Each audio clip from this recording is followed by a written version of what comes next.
টানা বৃষ্টির পর আজ রোদের দেখা পেয়েছেন নেত্রকোনার কৃষকেরা, কিন্তু শুকাতে দেওয়ার ধান নষ্ট হয়েছে এরই মধ্যে। যে যা কিছু আনছে এই যে বিহারি না সবাই তো না লই তো না সই তো কিচ্ছু করতে পারে না।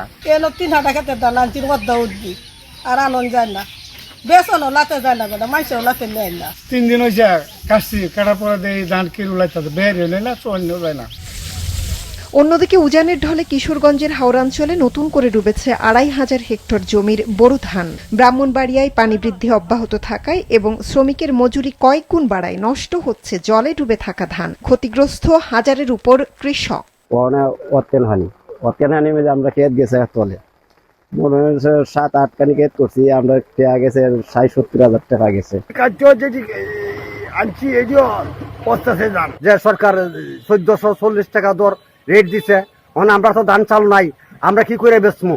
বন্যা পূর্বাভাস ও সতর্কীকরণ কেন্দ্র জানিয়েছে আরও 3 দিন মাঝারি থেকে ভারী বৃষ্টিপাতের সম্ভাবনা থাকায় কিশোরগঞ্জ ও সুনামগঞ্জের হাওরে বৃদ্ধি পেতে পারে পানি। এরই মধ্যে কুশিয়ারা নদীর পানি ফেন্সুগঞ্জ ও মারকুলি পয়েন্টে বিপদসীমার উপর দিয়ে বইছে।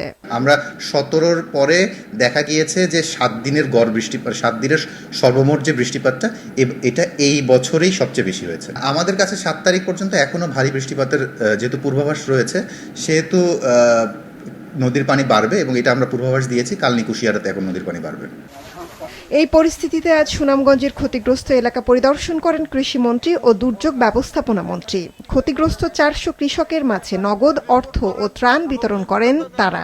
প্রতি বছরেই এই ধরনের ঘটনা ঘটবে আর কৃষকরা ক্ষতিগ্রস্ত হবে, এটা তো কোনো অবস্থাতে মেনে নেওয়া যায় না।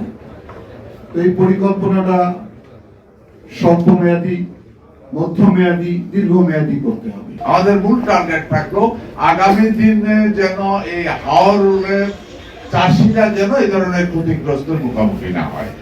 বাংলাদেশ কৃষি সম্প্রসারণ অধিদপ্তরের হিসেবে দেশে বোরো ধানের মোট উৎপাদনের অন্তত 10% 7 জেলায় ছড়িয়ে থাকা হাওর অঞ্চলে। কৃষি বিভাগের হিসাব বলছে হাওর এলাকায় এখনো 11% মতন জমির ধান পানির নিচে রয়েছে। মৌমিতা জান্নাত, মাছরাঙা সংবাদ, ঢাকা।